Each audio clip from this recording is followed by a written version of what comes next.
صبحانه در سلام تهران قابل گذر کردن نیست. پس سلام به شما، صبح بخیر. سلام خانم باقری، سلام آقای ناصری و سلام عزیزم. خوش آمدید.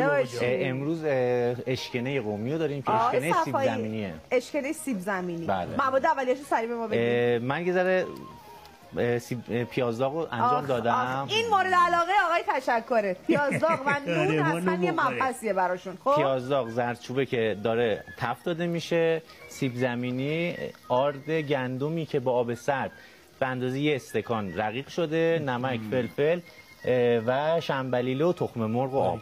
بریم ببینیم چه خبر. پیاز و زردچوبه که ما تفت دادیم. آقای ناصری اگه شما راجع به این اشکنه چیزی می‌خواستید به ما بگین بگینا. نه، یه غذای دم دستیه، به قول خودمون فست فودیه که خیلی سریع آماده میشه، به خصوص توی ناهار زیاد استفاده میکنه. زیاد استفاده. قدیمی‌ها البته الان که دیگه اصلا سراغش نمیاد. میگم فست فود به غذاهای نه، غذای سریع. آفریقا انگلیسی حرف میزنن. نه، ما اصلا انگلیسی صحبت نمی‌کنیم. ما فقط میگیم غذای سریع. فارسی رو پاس می‌داریم و از این ماجراها. چیکار کردیم الان؟ الان من آردی که با آب سرد حل شده رو اضافه کردم، بعد به سیب زمینی رو اضافه میکنم. سیب زمینی ها پخته و اینا که سیب زمینی نه، سیب زمینی خامه فقط نمیشد سوهان بیاری اینجا، سوهان درست کنی؟ خانم باقری هم شیرینیجات دوست داره. الکی میومد اینجا میگفتی من دارم میکوبم. چه گفتی؟ آره. سیب زمینی که بهش اضافه میکنیم بلا فاصله آب نسبتاً ولرمو بهش اضافه میکنیم. ما تو اشکنه سیب زمینی نمیریزیم نه؟ نه. حالت معمولیش، ولی قومی ها میریزیم. قومی بله میریزیم. بسیار عالی. من قومیشو بیشتر دوست دارم. بله اما الان یه ذره بهش نمک اضافه میکنیم. کم انقدر؟ میترسم شور شه و سیب زمینی عمل میگیره به خودش. من باشه من خوشم. غذاهای اینجوری اگه کم نمک باشه میشه بعدا نمک زد، ولی اگه شور بشه دیگه اذیت میشی. من سنم بالاست، فشار میره بالا. خانم باقری ما یه دونه فلفل اضافه کردیم داریم. بله. تا شما دارین اینو هم میزنین، من یه بار سوال پیامکیمونو بگم. از شما پرسیدیم که قم پایتخت کدوم یکی از این صنایع؟ گزینه شماره 1 فرش ابریشم، گزینه 2 چرم و گزینه شماره 3 فیروزه کوبی. دوستامون هم دیگه لو دادن دیگه. فرش و قم اصلا. عدد گزینه مورد نظرتون رو بفرستید به 10519. ما جایزم داریم تا ظهرم وقت داریم. گزینه سوهان نمیشد بذاریم؟ نه دیگه نداریم. خب آقای صفایی میگفت به مدت نیم ساعت این میمونه قشنگ. نیم ساعت؟ بله. ما غذای سریعمون هم حتی زمان بره که قشنگ جا بیفته. خب آمادهش اینجا هست ولی.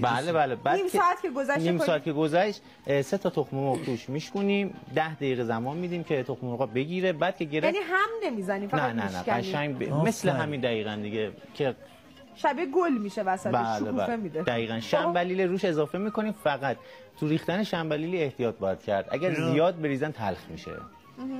و شنبلیلی که اضافه میشه 5 دقیقه میمونه. بعد غذا آماده است. بسیار خیلی هم عالی. ببینم من نگاهش بندازم. آره نه انقدرم داغ. آره به چرخ قشنگ بتونیم نشون بدیم که قل میزنی یا نه. اینم از اینو یه ذره همش بزنید. خب کشک و اینا که نداره نه؟ من حس میکنم توش اون میشه دیگه اون مدلی که خودمون می‌ریزیم. بله. آقای ناصری غذای دیگه ای هم هست تو قم که معروف باشه؟ والا مختص قم باشه. دارید قومی ها مثلا آبگوشت بزباشو خیلی مرسوم استفاده میکنن، خیلی هم از قدیم داشتن و میخوردن غذا رو. این قنبیت چیه؟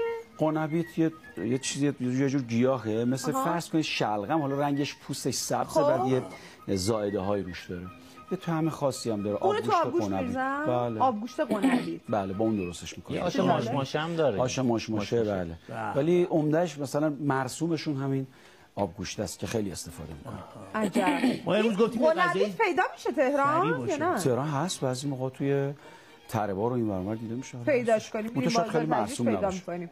خیلی خب ما باید وایسیم که این غذای آقای صفایی جا بیفته، ولی آماده‌شو اونجا داریم می‌بینیم. بله اینجا گذاشته. چه شکلیه؟ صفایی جون بگی روخشو ببینیم حداقل تا آماده اگه نمی‌ریزی یه ذره کجش می‌کردیم قشنگ. آره اینهاش. و این تخم مرغ‌ها چقدر خوشگل شده. چه روغنی هم ولی خیلی جذابه ها. چه روغنی هم اینو برای صبحونه میخورن یا ناهار و اینا؟ اینو هر وعده غذایی که بخوان عموماً میشه. درست. خب ما آقای صفایی رو کم کمک بسپاریم به خدا. این غذا بعد یه زمانی بهش بدیم جا بیفته، ولی آمادهش اینجاست. من امتحان میکنم بهتون خبر میدم. شما فعلا به سوال پیامکی فکر کنید، جواب بدید. عدد گزینه مورد نظرمون رو یکه. که میدونیم دیگه.